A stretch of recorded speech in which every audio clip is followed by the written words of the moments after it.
Бүгүн 23 сентябрь Кыргыз Республикасынын мамлекеттик тил күнү.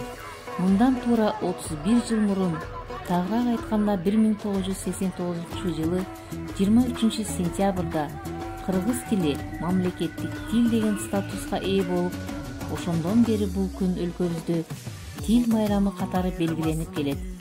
Андыктан бардык мекендештеримди бүгүнкү улуу майрам менен чын дилден куттуктап кетмекчимин.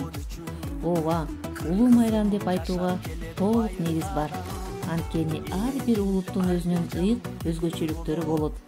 Алардын эң башкысы бул тили. Бүгүн тилин жоготкон эл эртең элдүүлүгүн жоготот. А элдүүлүгүн жоготкон элде эч качан мамлекеттүүлүк деген түшүнүк болбойт.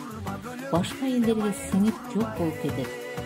Кат тарыхта жүздөгөн элдердин башка элге сиңип жок болуп кеткени баарыбызга маалым. Ошонун баары алгач тилин жоготкон, андан соң дилин жоготкон, анан барып элдүүлүгүн жоготкон.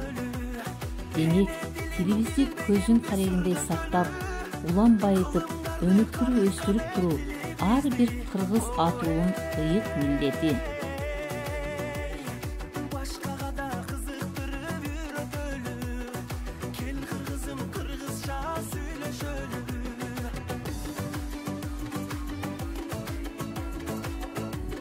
Кыргыз тили кыргыз үчүн жаралган, кымбат басын улутунан алалган.